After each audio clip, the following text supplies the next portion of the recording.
মানে সাধন তো সাধনা, ভজন তো ভজা, আর রমণ হচ্ছে যেটাকে আমরা বলি ইন্টারকোর্স। আচ্ছা, এই তিনটা অত্যন্ত প্রবল নয় কি?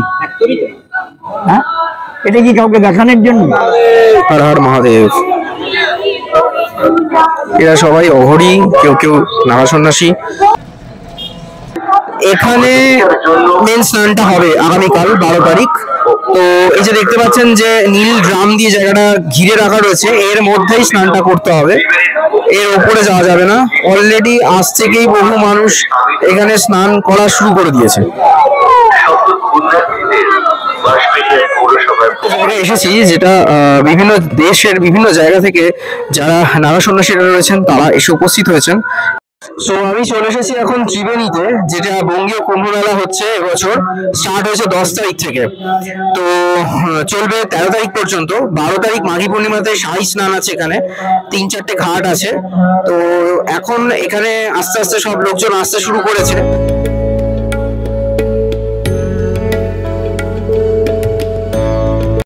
তো আমি এখন আছি শেওড়াফুলিতে। বাড়ি থেকে তারকেশ্বরে উঠে পড়েছিলাম, দেন আমি শেওড়াফুলি নেমেছি। শেওড়াফুলি থেকে এখান থেকে একটা পান্ডুয়া লোকাল রয়েছে, মানে ওটা হাওড়া থেকেই আসছে, পেছনেই ছিল। প্যান্ডেলের জন্য দাঁড়ালাম না, এখান থেকে সোজা পান্ডুয়া লোকাল ধরে মগড়া নিয়ে যাবো। দেন মগড়া থেকে আমি অটো করে বা টোটো করে চলে যাবো ত্রিবেণীতে।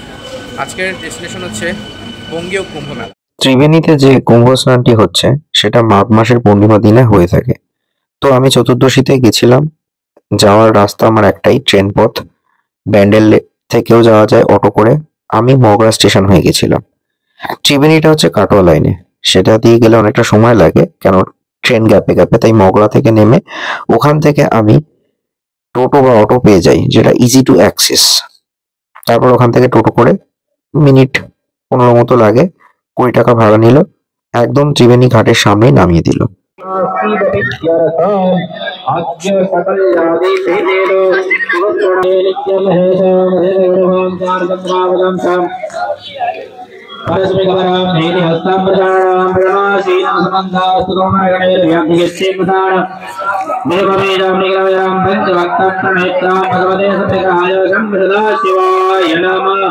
বিভিন্ন জায়গা থেকে এই সমস্ত সাধু সন্ন্যাসীরা এখানে এসেছেন, বহু পুরোহিতরাও এসেছেন এই 12 তারিখের মাঘী পূর্ণিমাতে পুণ্য স্নান করবেন। তো দেখলাম যেটা শিব ঠাকুরের এখানে আরাধনা করা হচ্ছে। 3টে জায়গায় 3টে প্যান্ডেল করা হয়েছে।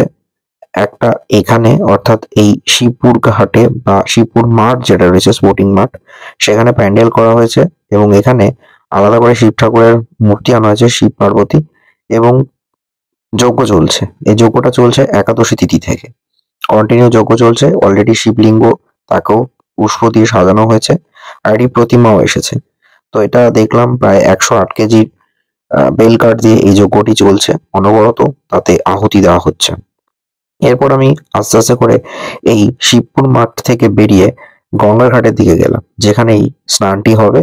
আর তার পাশে একটা জায়গায়, বলা চলে একটা গুপ্ত জায়গাতে, এই নাগা সন্ন্যাসী এবং বহু সন্ন্যাসী সব মিলে প্রায় 150-র উপর সন্ন্যাসীরা এসেছেন, তারা রয়েছেন, যেটা সবার আড়ালে কিন্তু।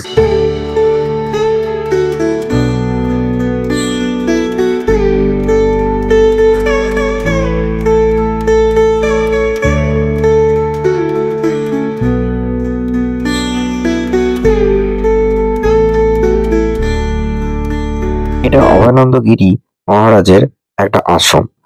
তো বলা চলে এই আশ্রমটি কিন্তু একদম ত্রিবেণী ঘাটের সামনেই, ত্রিবেণী বালিঘাটটির সামনে, এবং এদেরও নিজস্ব একটা গঙ্গার ঘাট রয়েছে। বহু মানুষ এসছেন। তো এই আশ্রমটিকে কেন্দ্র করে এখানে কিন্তু একটা থাকার ব্যবস্থা যেহেতু রয়েছে, দূর দূরান্ত থেকে বহু মানুষ এসেছেন। তারা দেখলাম যে এখানেই এদের যে আশ্রমটি রয়েছে, থাকার জায়গা, গেস্ট হাউস মতো, সেখানে রয়েছেন, এবং এদের সংলগ্ন যে গঙ্গার ঘাটটি তাতেই স্নান সেরে নিচ্ছেন। দুপুরের কিছু ভোগের আয়োজন এই আশ্রম থেকে করা হয়েছে। এছাড়া বাইরে তো বিভিন্ন জায়গা থেকে বহু ভান্ডারা এবং খাওয়ানোর ব্যবস্থা করা হয়েইছে, যেটা 12 তারিখে আরো বেশি করে হবে। এটা হচ্ছে অভয়ানন্দ গিরি মহারাজের সমাধিস্থল, এবং তার মর্মর মূর্তি রয়েছে, সেখানে বহু মানুষ আসছেন, প্রণাম করছেন।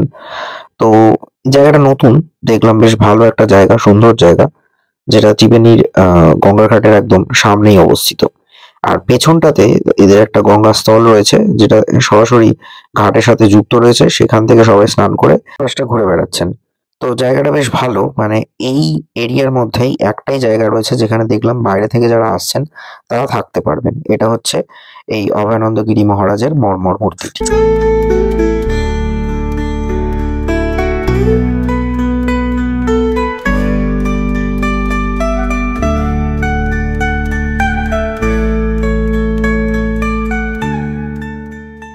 এরপর আমি যাই গঙ্গার ঘাটের দিকে। বহু মানুষ দূর দূরান্ত থেকে এসেছেন, তারা কিছু দান ধ্যানের আশায়। প্রচুর মানুষ আছেন এখানে, সংখ্যাটা অনেক। আর স্থানীয় যারা রয়েছেন তারা এই স্নানকে কেন্দ্র করে জানেন যে ভিড় হবে, তাই তারা ওই গঙ্গার জল নিয়ে যাওয়ার জন্য যে পাত্র হয়, পূজা সামগ্রী হয়, সেগুলো নিয়ে তারা বসেছেন। সামনে একটি গঙ্গা দেবীর মূর্তিও রয়েছেন, সেখানে সবাই পুজো দিচ্ছেন। ঠাকুরমশাই ছিলেন অবশ্য প্রথম দিকটায়, পরে দেখলাম তিনি চলে গেছেন। এই যে এই সময় তখনও জোয়ার আসছে আসছে করছে, তখন প্রায় 1:30টা বেজে গেছে।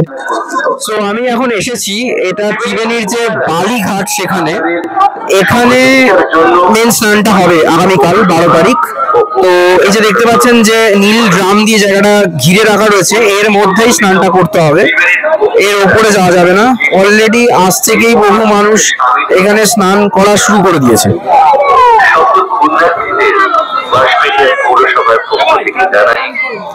আর এই জায়গাটা দিয়ে সোজা যদি যাওয়া যায় তাহলে এটা হচ্ছে ত্রিবেণী সঙ্গম।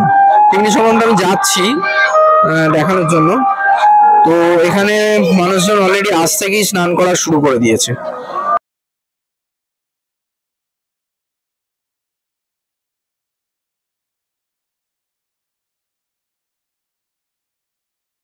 প্রহারায় এই জায়গাটি চলছে, যেটা গঙ্গার এই যে নীল ড্রাম দিয়ে ঘেরা রয়েছে, এর মধ্যে স্নান করতে হবে। আর ওপারটা হচ্ছে কল্যাণী, ওদিকেও একটা স্নান হবে আগামীকাল। এখানে যে কটা ঘাট দেখতে পাচ্ছেন তার মধ্যে একটা বালিঘাট, পাশে আর একটা ঘাট রয়েছে, আর তারপর হচ্ছে শ্মশান ঘাটটা।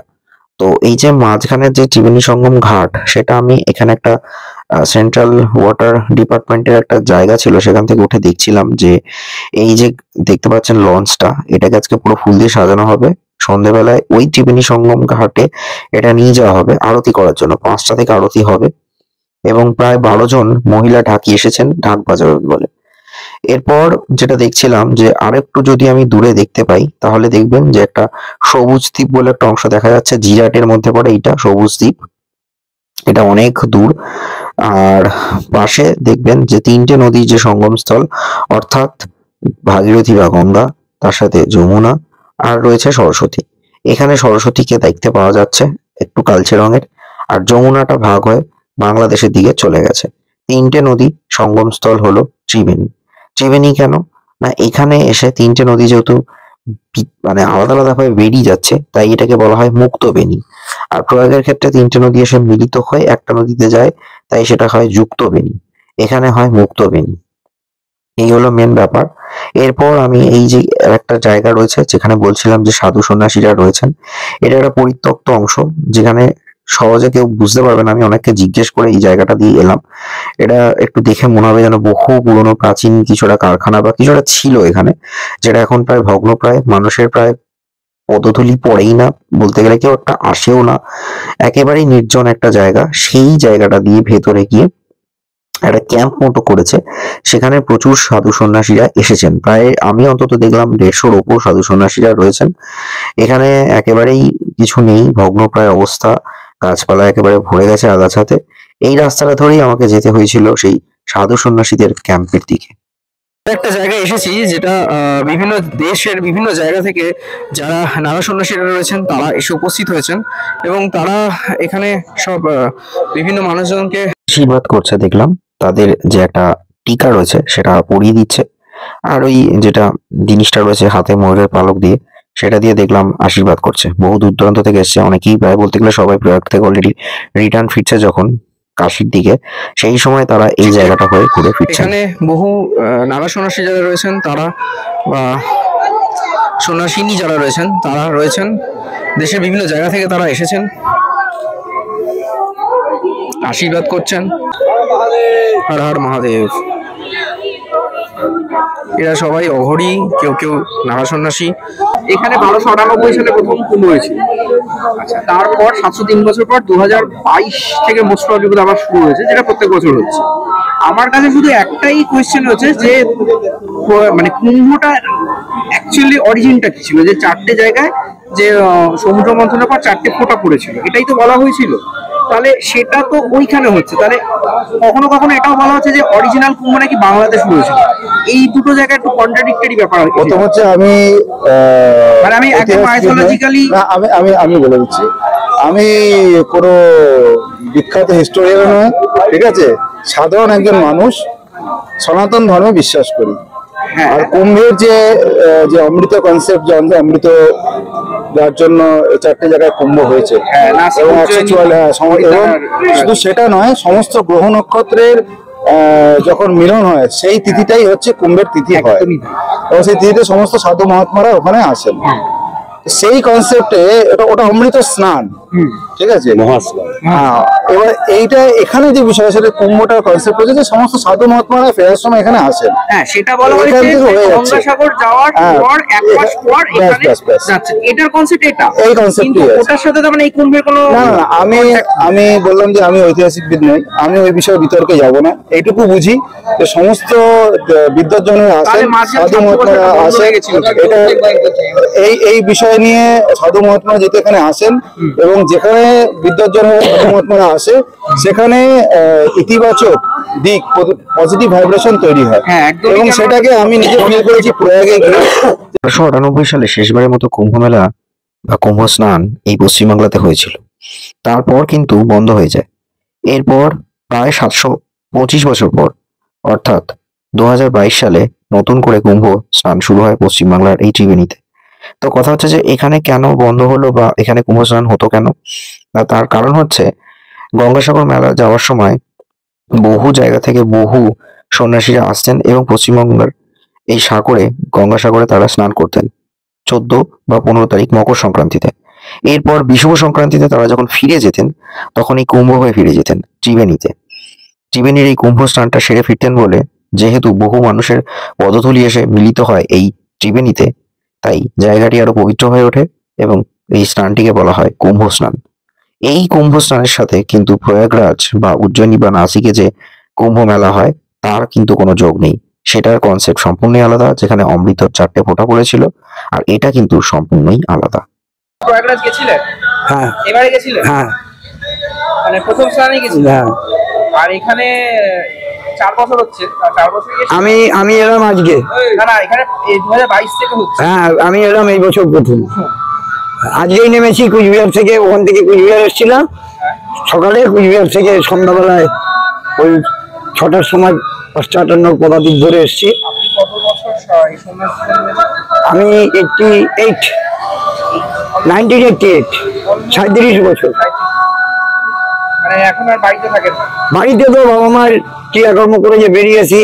মামারা গিয়েছেন 1996 সালে রাস পূর্ণিমার দিন, আর বাবা মারা গেছেন 2004 সালের 29শে নভেম্বর 96 বছর বয়সে। 96 বছর? হ্যাঁ, ডিএম অফিসের নাজির বাবু ছিলেন। 36 বছর। হ্যাঁ হ্যাঁ হ্যাঁ, বাবার সংসার ধর্ম। বাবার আমরা 4, আমার 2 দিদি, আমি আর আমার ছোট ভাই। আপনার সন্ন্যাস আগে নাম কি ছিল? সন্ন্যাস, আমার মাই গুড নেম ইজ চঞ্চল করঞ্জাই। আর তারপর এই সন্ন্যাস জীবনে নেওয়ার পরে শ্রীমৎ স্বামী বিজয়ানন্দ ব্রহ্মচারী মহারাজ বিজনি চিরাং দীক্ষা নিয়ে সেদিনই কামাখ্যায় চলে যাই।